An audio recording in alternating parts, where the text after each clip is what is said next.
Hey, Dale? Dale? Oh, here it is. Testing. 1, 2, 3. Okay, Dale?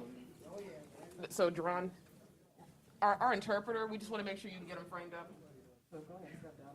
Take a step down. You're kind of tall. I think that's probably good. Okay? All right. Huh? He is going to be speaking. He will. He told me this. Now. That's all I know.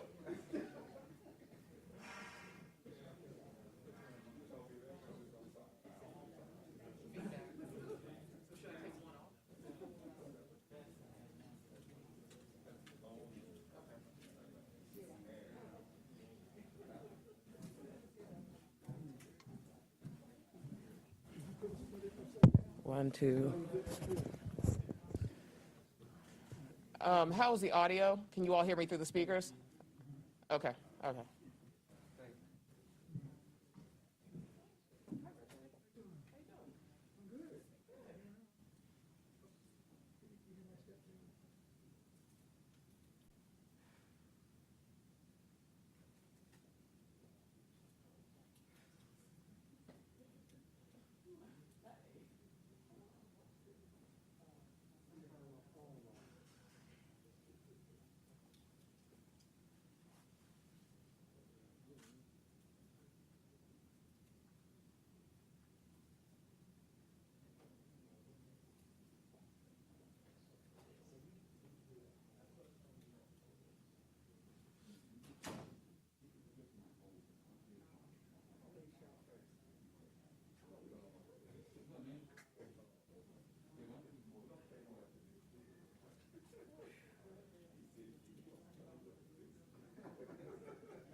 Okay, good afternoon, everyone. My name is Gina Ford. I'm the Communications Director for Prince George's County Executive Angela Alsobrooks. This is certainly an exciting day in Prince George's County, and after a long process, the County Executive has selected our next Chief of Police. So first you'll hear from County Executive Alsobrooks, who will introduce her selection. Following her, you'll hear from County Council Chairman Calvin Hawkins, and then finally, of course, our selection.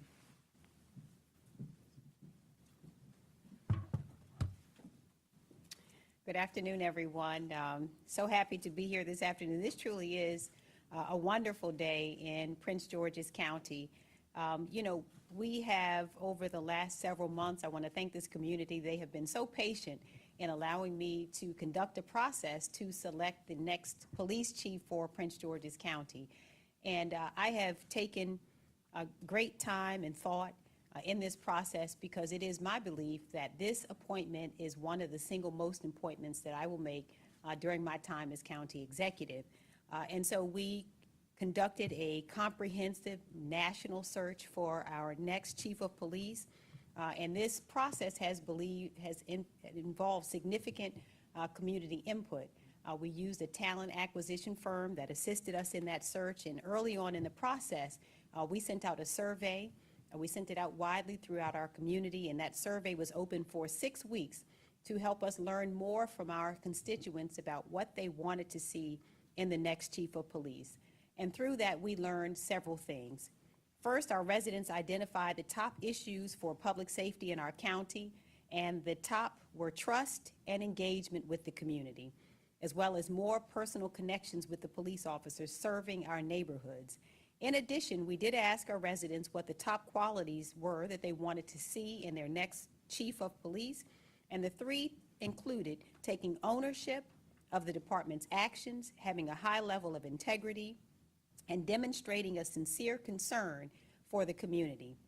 Finally, we asked what kinds of experience the next chief should have, and the top experiences, by and large, included a track record of building and maintaining community relationships, an ability to develop and implement innovative solutions, and have management experience in a jurisdiction similar in size to Prince George's County. The talent acquisition firm that we used conducted additional community outreach, including meetings with members of our police department, the leadership of our police reform work group, HOA and civic associations, our faith community, and the leadership of our county council. We reviewed all of this information from the community and kept it at the top of mind as I conducted a thorough interview process to narrow down our candidates. I met personally with all of the finalists to make sure that we were choosing the right person to meet this critical moment in Prince George's County. And after this long and thorough process, I am very proud to announce today that I have selected Deputy Chief Malik Aziz, who is Deputy Chief for the Police Department in Dallas, Texas, to be our next Chief of Police and lead our police department into the 21st century. Deputy Chief Aziz has been with the Dallas Police Department for 29 years, rising through the ranks to serve in his current role as Deputy Chief. Through that time, he has held positions that allowed him to oversee a variety of divisions within the police department and touch almost every aspect of policing. One of the areas of Deputy Chief Aziz's background that particularly stuck out to me was his consistent focus and leadership in the area of community policing. As I mentioned, the ability to strengthen police and community relations was something we found early on was a skill set that was so important for all of us, our residents. While our department has been working to strengthen ties between the community and the officers who patrol their streets, we know that there are improvements that can be made and will be made. Deputy Chief Aziz's background will be instrumental in helping us implement a comprehensive community policing model, as he is already a national expert in this field. Even more, while focused on community policing, he has also maintained a strong record of crime reduction in the divisions that he oversaw, which is something that is critical to our police department and our community. Deputy Chief Aziz also has leadership experience nationally as the former national chairman and executive director of the National Black Police Association. His leadership in the area of community policing also allowed him to serve as a presenter to the President's Task Force on 21st Century Policing. I'm told that he was so impressive during his presentation there, and that he has a quote that I'm sure he will share with us that earned him an invitation to meet with President Obama, who was so impressed with his thoughts and views and wanted to have a conversation with him. And so he is a national leader who has been recognized. Another area that was important in this selection was making sure that our next chief of police would fully support the continued implementation of the 46 recommendations that came from our police reform task force that we announced earlier this year. And as I've said before, and I will say it again, we have an outstanding department filled with amazing men and women who come to work every day honorably to serve our community. However, we know, we acknowledge, we have never hidden from the fact that we also have very serious issues in our department, similar to other departments across the nation. And we are not afraid to address those issues and will continue to make our department even better. Deputy Chief Aziz has been a strong advocate for reform in his current role with the Dallas Police Department, and through his advocacy at the national level. I'm confident that he will continue working with us on these critical reforms that we are already implementing, and I know he will find additional ways to bring transformative change to our department. Overall, I believe that Deputy Chief Aziz will bring a fresh perspective to our department, and I truly cannot wait for Prince Georgians to get to know him. In the final round of interviews, I met personally with all of our candidates, getting to know them and asking them tough questions about why they wanted to serve Prince George's County and what they could bring to our police department. And I have to tell you that one of the things about the conversation that we had that really stuck with me, one that I will never forget, is in talking to Deputy Chief Aziz. He said that in this moment of reform in our country, that one of the goals that he had is that he wanted to be at the table, and that there were a number of departments across the country that he believed could reform policing in America in the years to come, and that he wanted to be at the forefront of those reforms, and that he believed that there were certain jurisdictions that would change policing in America forever, and believed that Prince George's County was one of the jurisdictions where that kind of change and reform could happen in policing in America. I thought that was something that really was profound, that he wanted to be a change agent, and so we are really just so grateful to have him here. And what I can tell you is that I was just blown away, I think all of us were, by Deputy Chief Aziz. He has all the qualities that our police department, and our community were looking for in our next chief of police.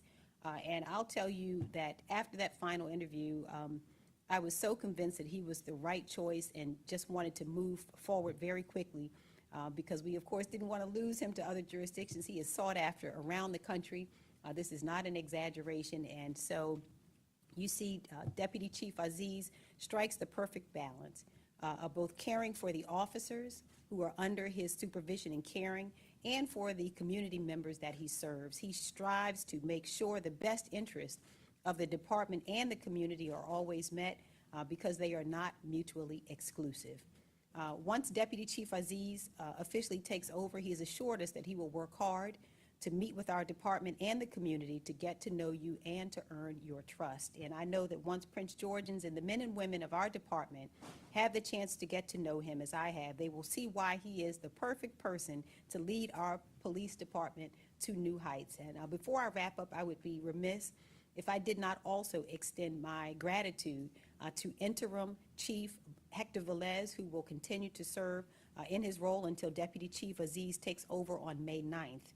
I want to extend also my sincerest thanks to Interim Chief Velez for agreeing to serve as Interim Chief as we conducted this search process. He has been a dedicated member of this department and has served with honor and distinction during a truly unprecedented time. We have been incredibly fortunate to have him guide our department over these past 9 months, and want to thank him for his dedication and his service to our community. Now it is my pleasure to officially, well, actually, before we do that, I want to also thank, I'm joined today by the chair of our county council, Calvin Hawkins. I want to thank him for being with us, and also want to thank him for his input during this process, and thank him for his commitment. He is here today and will bring remarks, but certainly want to thank him and thank the council for their partnership. And following him, we will have remarks from our new chief, Chief Malik Aziz.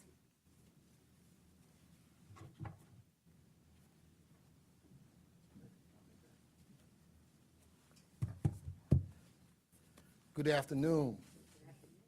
I asked the chief, is there anything I should say when I go up there? He said, no. You had the privilege of meeting me. I had the honor of talking to you. Do you? County Exec Alsobrooks, as you well know, the county council over these months have been in contact with you and your team about the next chief. You asked us to remain patient as you considered who you would select. As you talked to the community, you asked them to remain patient as you went through the process. Chief, what's great about Prince George's County is we have a county executive that the people believe in. You have a county exec that the council believe in, and it's been a great working partnership. So I stand here on behalf of the other 10 members of the county council to say welcome. We're looking forward to working with you, and we are so grateful to our county executive that she listened to the citizens of this county as well as our businesses and took into account some of the concerns of our police officers. And I just want to say we're looking forward to working with our next chief and want to thank Chief Valed for all the work he's done during this period. And I just want to say, lastly, Chief, we're looking forward to May the 9th and the opportunity as the county council to work with you and the county execs team to move our county forward in your leadership and your role as our next police chief. Thank you very much.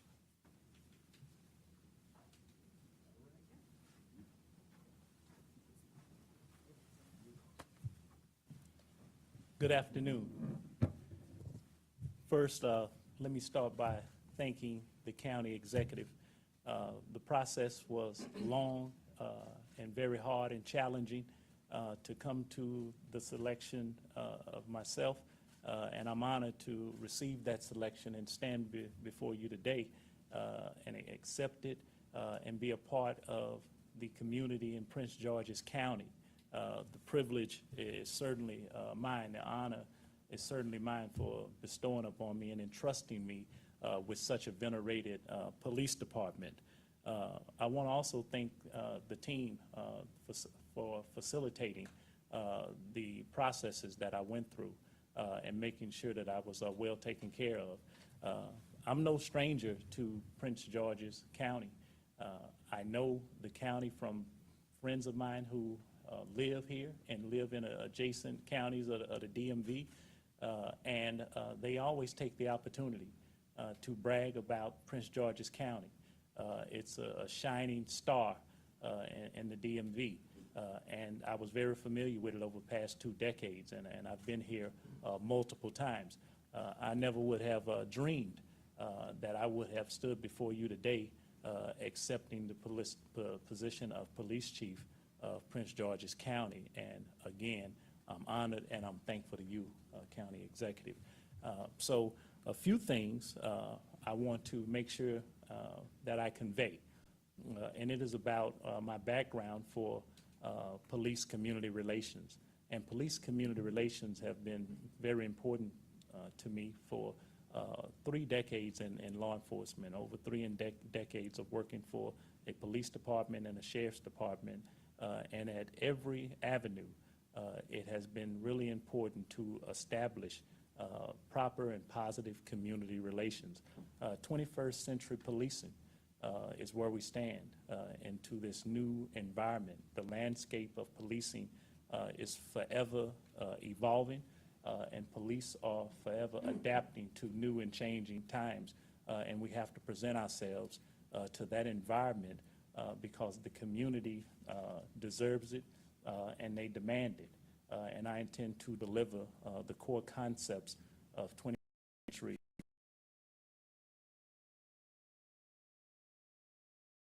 about, and I made numerous statements nationally, and one of them was a statement that there's no us versus them, there's only us.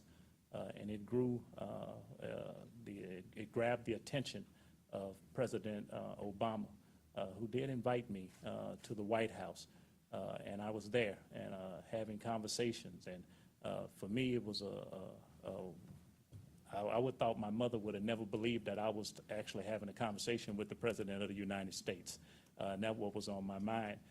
And that right there projected me and propelled me even further into community policing. We often talk about community policing and crime reduction. And to me, they are one and the same. They do not exist without the other, and they are not independent. And the community demands the right to be policed in a certain way, and we actually have to deliver that way to the community in which we serve, believing in public service and police service. I often refer to policing not as departments, and people hear me speak and I talk about joining the police service or giving a police service to the people.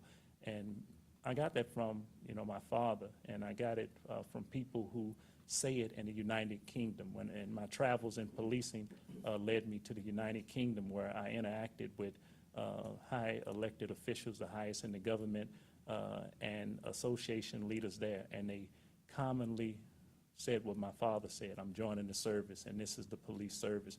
And nothing is more important to me than public service. My mother being a school teacher for 25 years before her death, and public service runs through my veins, and I give it all to public service. My daughter is entering into nursing. My son is designed to be a teacher. So public service is very important to me. And I can tell from talking, because there hasn't been one conversation that I've heard the county executive say in the conversations about Prince George's County and the way she makes you feel and makes you fall in love with Prince George's County. That public service is at the forefront of the services that we deliver. And so I want the citizens and the officers of Prince George's County to understand what type of chief I will be. And that is one of communication, high visibility, one who listens, and one who will act with resolution to problems or issues or concerns that arise or that have been here. And my order is to maintain, establish, rebuild, reconstruct in every avenue, because there's no one way or one proper solution for us to have a positive result, and that is for Prince George's County to be the best in the nation. And I'm proud to say today that I'm considering myself a Prince Georgian. I got here as quick as I could. Thank you, County Executive, for getting me here as quick as you could. So I want to make sure that I am I'm reachable and I'm open, and I hear people. I often say that crime is not bureaucratic, community policing is not bureaucratic, public service is not bureaucratic. None of those things exist in a vacuum. They're not in a bottle, and you have to hear people, and you have to be there, and you can't expect people to come to you. You have to go to the people. And there are certain things in procedural justice that people deserve and respect. And I intend to treat people with that dignity and respect. It's sort of like the elders in my family come to understand. Treat them with dignity and respect. And when a problem arises, you give them a voice, in that problem. And you're always concerned about the relevant, factors, the relevant things that surround that problem. And you always make sure that you assist them in becoming part of the solution. And I always want to be part of the solution and not part of the problem. For the officers who I intend to serve, which I say I work for officers, and I do. I work for citizens and I work for officers. My intention is to make sure that we put officer safety and officer wellness at the forefront and mean it with reasonable action and make people feel valued in the workplace. The value is so important in today's climate that we don't talk at each other, we talk to each other, we talk with each other, and we have proper sender and receiver relationships that are incumbent on making our society a very safe society.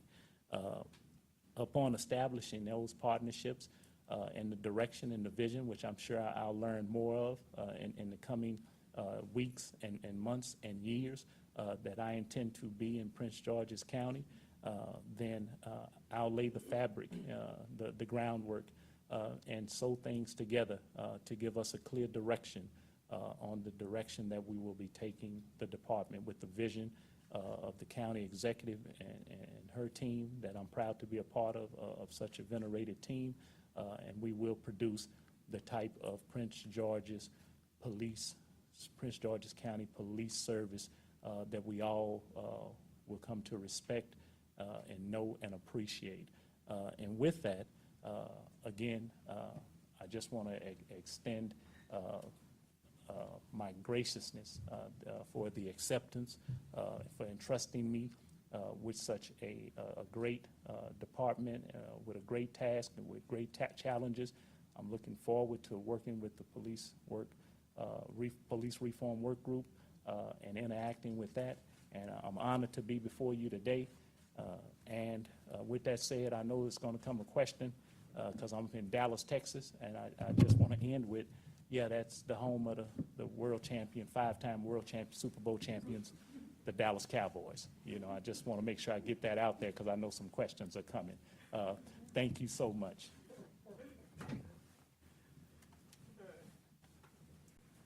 All right, well, thank you so much. And with that, we will take some questions from media. Tracy, please. Yeah, so, Chief, you're coming from a department in Dallas where there is the FOP, there is Hispanic law enforcement officers group, and also a Black law enforcement officers group. The same thing is here in Prince George's County.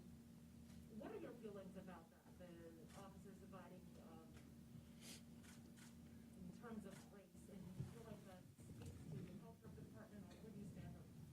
Well, I think when organizations exist, because I've only known of one other person, a friend of mine who's chief in a South Texas city, who were members of all police associations. I joined every last police association to give me a voice in the room, because when things were being said, I wanted to be there. My relationships with police associations in the past, it helps me that I was local, regional, and national of police associations. And national counterparts I count as friends of mine.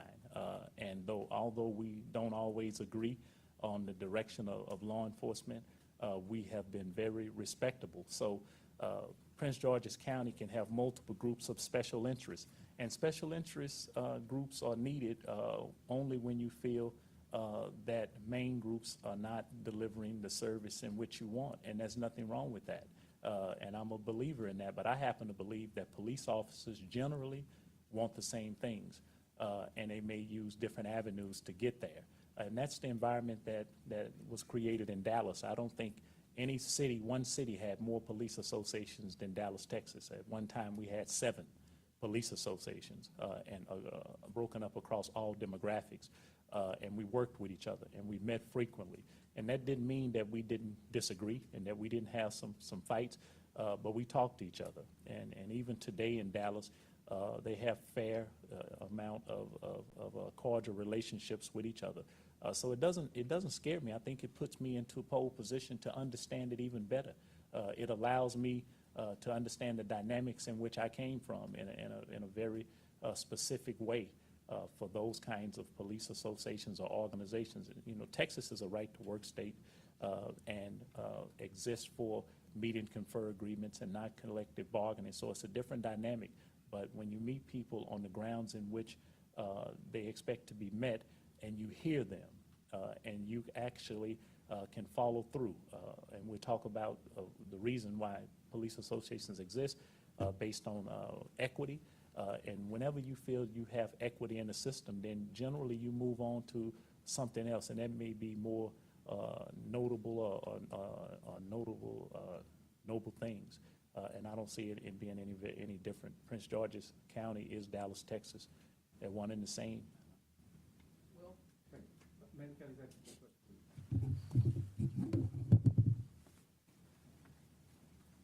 out of all the officers you looked at, you interviewed, you talked to, what made you select Chief Aziz from outside the region, Yeah. halfway across country. Oh, yeah, it was the perfect, he had the perfect combination of qualities. And one of the things that I will say about Chief Aziz is that I looked at his actions before I heard his words. Your record says everything about who you are over a 29-year career, unblemished, and his record was the thing that spoke most loudly to me. And so I knew through his actions who he was before I heard his words. And his actions, for me, were much more important than what he could say. He had already said it over 29 years of distinct service, where he rose from the very beginning, started as a sheriff's deputy, came in as a patrol officer. He will tell you that he feels most comfortable in a patrol car, a person who earned the respect of his colleagues, earned the respect of the community, contributed tremendously in terms of policy. And also one of the things that I really liked about Chief Aziz was that he was a part of a department that had many of the challenges that Prince George's County has confronted, including violent crime, including also, he will tell you that Dallas City's police department is one of the most diverse in the country, and so he understands the challenges that exist there. He's dealt with major incidents in terms of having the officers who lost their lives. And I can tell you also, as I mentioned a moment ago, it was so persuasive for me to hear him say he understood that we were in a period of reformation, not just in Prince George's County, but in the country, and that he wanted to be a leading person to bring that change about in America. And I thought that that kind of forward thinking was tremendous. And coming from the outside, I have to tell you, was a tremendous asset. It was one in the end that also distinguished him, is that I thought we needed a fresh look, fresh eyes, fresh experience. And so I felt that it was also a great asset to have someone with his combination of experiences to come into Prince George's County and just be able to start completely fresh. Chief, could you talk to us about what the executive just spoke about, which is your desire to participate in a moment in history in policing? Tell us about that, please. Yeah, well, you know, I look back, you know, upon my life, and, you know, I was sharing it earlier about the viewpoint of police. And many people coming from places I come from in Dallas, from the inner city, we looked up on police with a great form of disdainment or in the middle ground when I was a young man. And when you're young and you're looking at the police in a certain way, you're carrying on, when you're that young, you're carrying on the stories of your parents about what used to happen or what did happen or what could happen. And that has given us the great divide between police and community.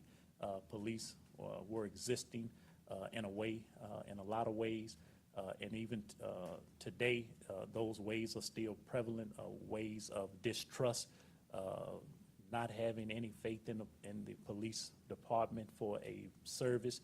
And so when I go back to talk about reformation and knowing that we're in reformation, I usually go back and look at these areas right here. And that is, we had a form of community policing for decades, but policing was adapting and evolving in the 1800s, in the 1840s and 1850s.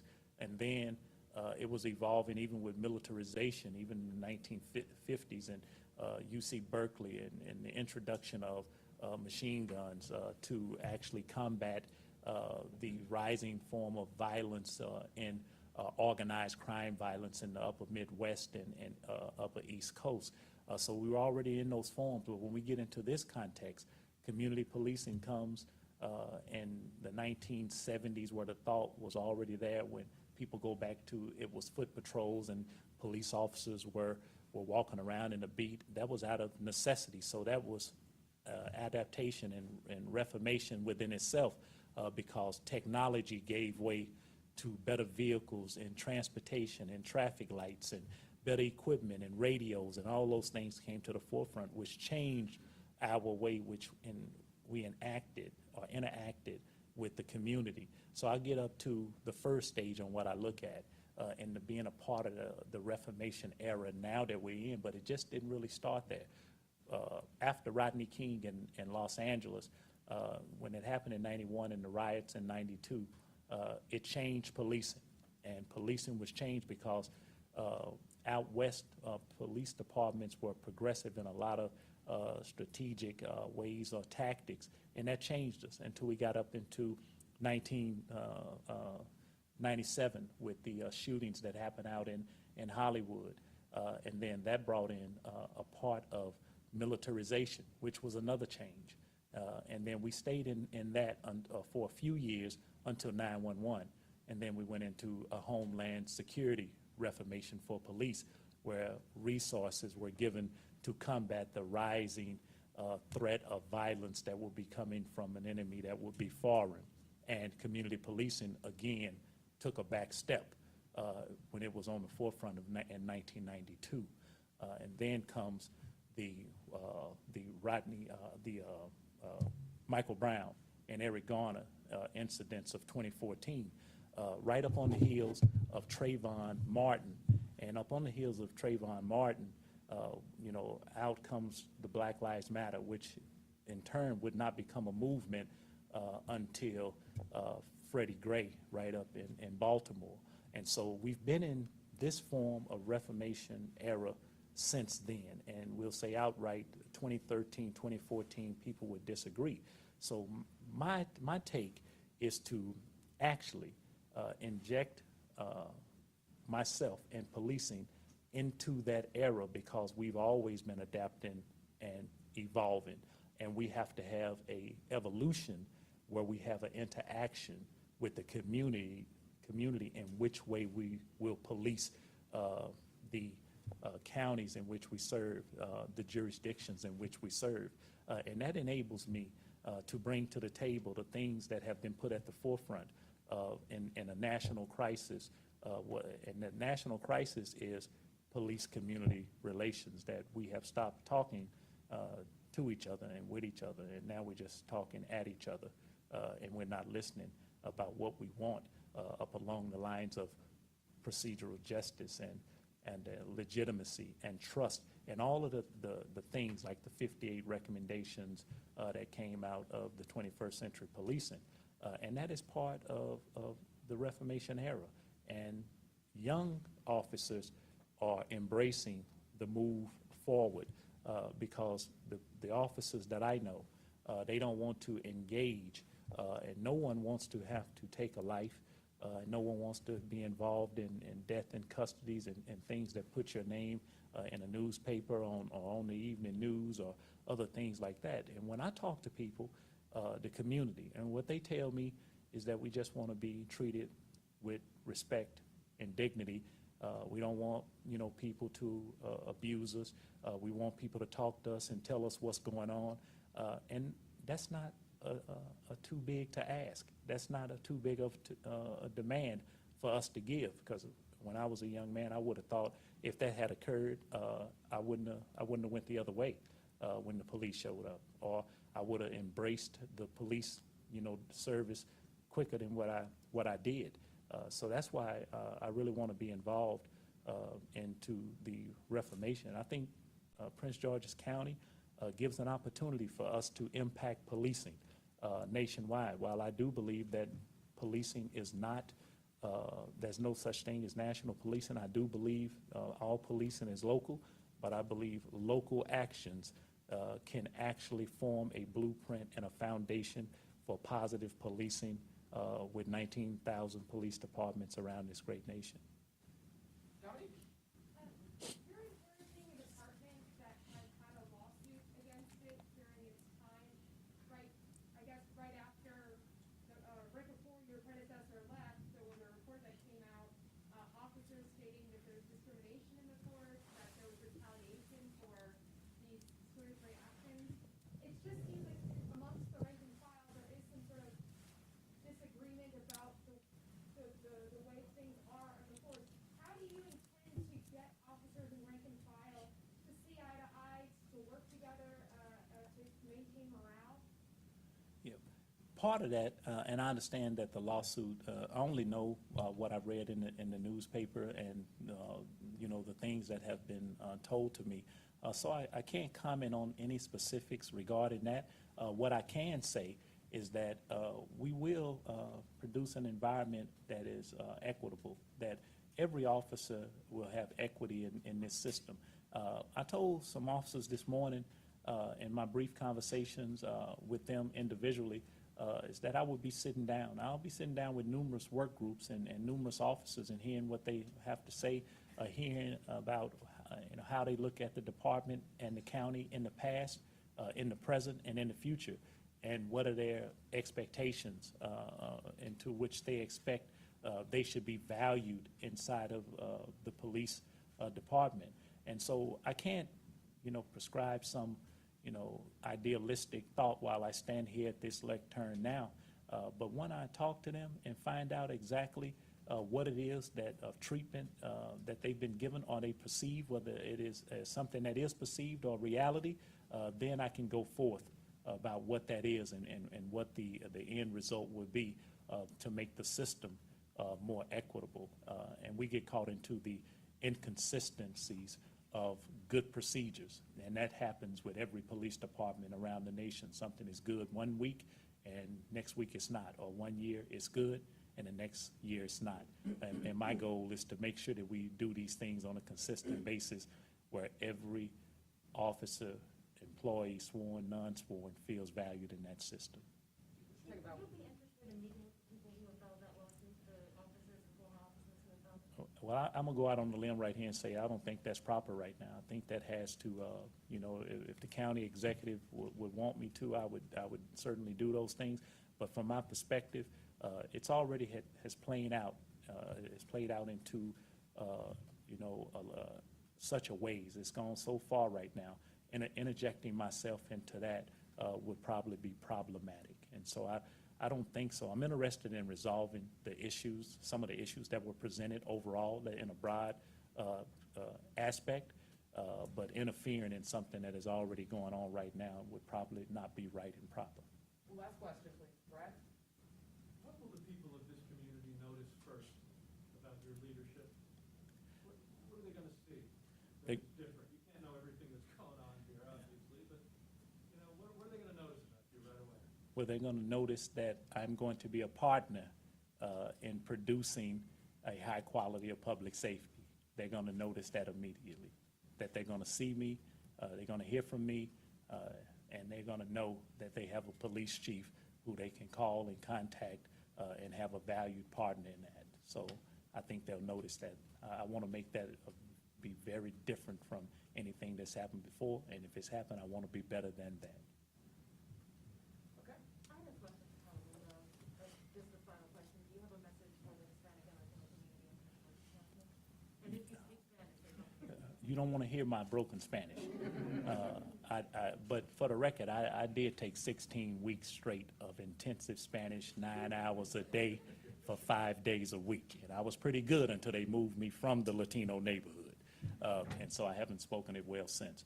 But I will say this, I built bridges with the Latino communities in Dallas. Dallas is 45% Latino speaking, 30% Latino proper of Mexican descent in Dallas, Texas. So we have a very vibrant Latino community who I work well with.